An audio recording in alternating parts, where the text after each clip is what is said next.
to Cincinnati, where the Niners and Bengals face off today. San Francisco 4-2 in their last 6 games, but coming off a loss to the Seahawks.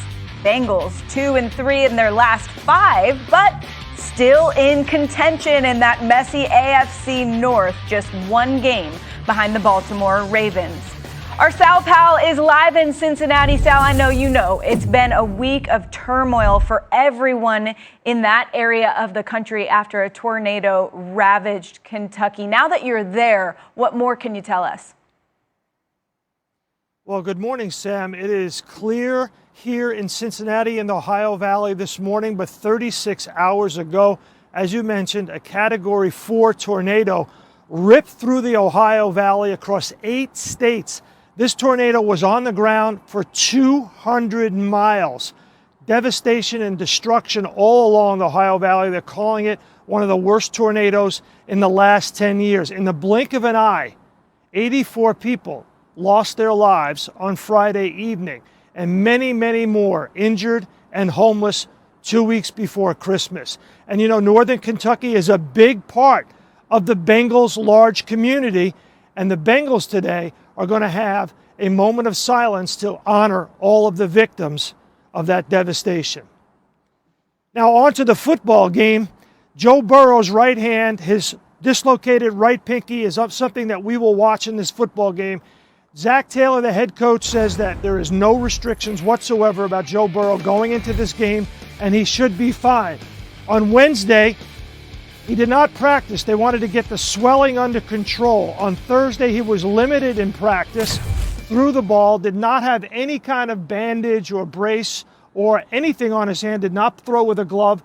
On Friday, he was a full participant. And you think, what's the big deal about a pinky? Well, when you look how you grip a football, it's the last line of defense. It's the last finger on the laces, and it determines trajectory and accuracy and spin.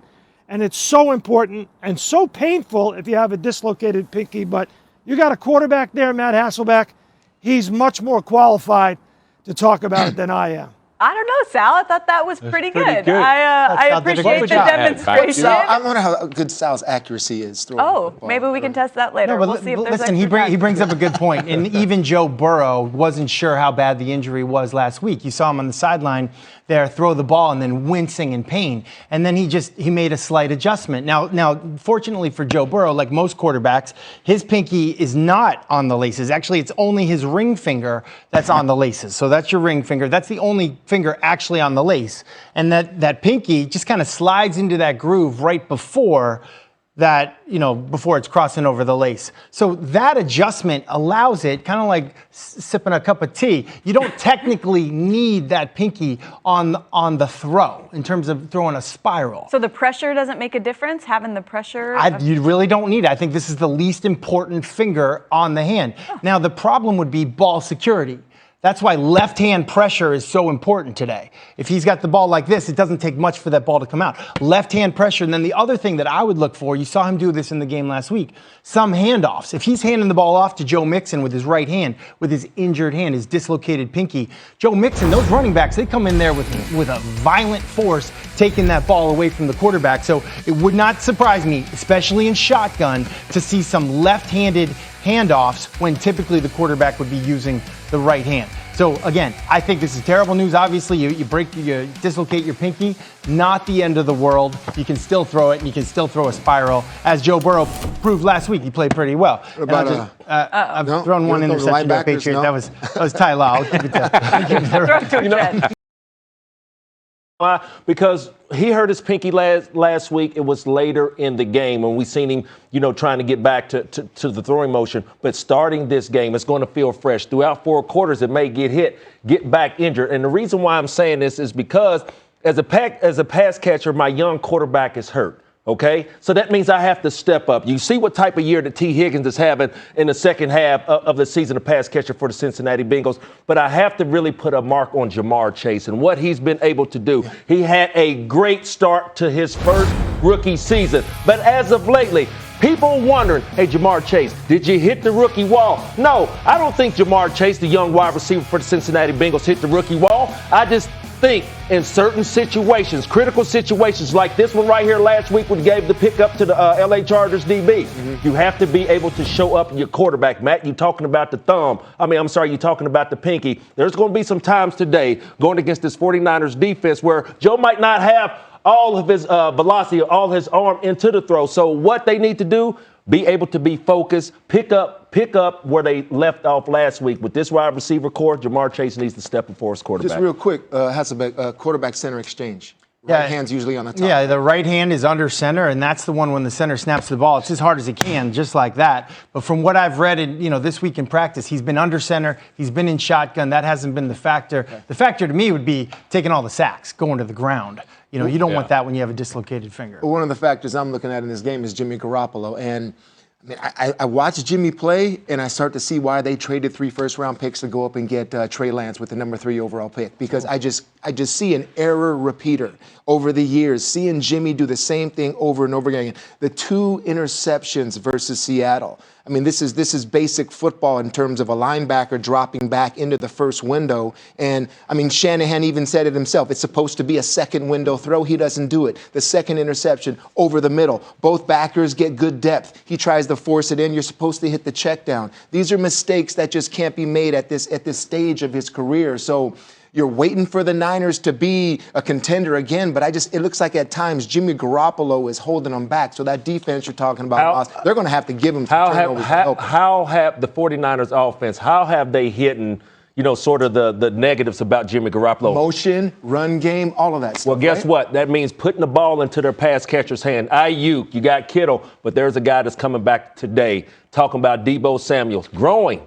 Missing one game with a groin, that's another thing that I'll be looking at as a wide receiver. His growing, his mobility, and his explosion. So everything they've been hiding in San Francisco of the negative about Jimmy Garoppolo, he's getting another playmaker back in Deebo Samuel today. Well, you know what's funny? Like there's some negatives about Garoppolo, certainly that's out there. But when when the Niners have their 4 big guys, their core 4, Nick Bosa, Garoppolo, Kittle, and Deebo Samuel, their record, I got it here, is 16-5. Yeah. Thank you, Evan Kaplan, on this one. When one of them misses, though, this is the thing that's frustrating to me. Why? Because I pick them, and I'm like, why the heck can't they, give me the consistency? When one of those guys are missing, they're 9-14. Well, today, that's why. How huge is it that Deebo Samuel's playing? That's how big it is. Back on track. Super huge, and it's a game of inches. And even go back to last week, we're talking about how they lost to the Seattle Seahawks. They had 2 chances from the 3-yard line to win it. They're very, very close to being a much better team. That's why they need those guys healthy. Special teams didn't help them either in that game, too. Let's be honest, though. Jimmy G's still playing better than Joe Burrow if you look at the actual numbers. He's 10th in QBR in the league right now. Joe Burrow's 19th. Joe Burrow's been throwing the ball to the other team, obviously way too much this year, but it's actually the worst in the league, which seems surprising because when you watch him play, you can appreciate his talent, but has had trouble with interceptions. Last week picks to Jamar Chase, that was Joe's fault? I'm not saying that was Joe's fault. I appreciate the LSU defending. It's unique because we haven't been seeing that from him at the college level. Only threw 6 interceptions, I think, his last year. So it's just different to see that out of him right now and then playing banged up. And then today, the guys you mentioned, potentially playing without Joe Mixon and T. Higgins because they are both questionable in this one. All right, this is a matchup we don't often see, right? It seems a little strange to see 49ers Bengals, but if you remember back in the 70s and 80s, they played in the Super Bowl 2 times. So Rex, take us back. Hey, let's go to Super Bowl 16 right there. 49ers versus Bengals. Bill Walsh and Joe Montana. Look, for their first Super Bowl win, Montana rushes for one, and then he throws it. I believe that guy was Cooper, I believe. Right there, catches it to beat the Bengals. Man, that's their first championship in the Bay Area. There's Bill Walsh, a guru. 49ers win 26-21. All right, let's go all the way back to Super Bowl 23 when Sam Ponder was 3 years old. Do the math. Bill Walsh, obviously, but Joe Montana to my old teammate Jerry Rice. Touchdown in the 4th quarter, but none bigger than this. The 4th quarter game winner to John Taylor, the backside skinny post. Made it famous. Joe Montana, Bill Walsh. What a game. Let's go back to FedEx Field now. Cowboys and Washington. Taylor Heineke looking for 5 straight wins. Has the 3rd highest completion percentage in the entire league since Week 10. Adam Schefter, what's coming up on Countdown? All right, Sam, coming up on Sunday NFL Countdown, we'll tell you how Tampa Bay played a key role in getting Josh Allen to Buffalo back in 2018. Plus, before Monday Night Showdown between Matthew Stafford and Kyler Murray, we're going one-on-one with the Cardinals quarterback to find out what's led them to the best record in the NFL. We have a great group of guys on offense. No ego.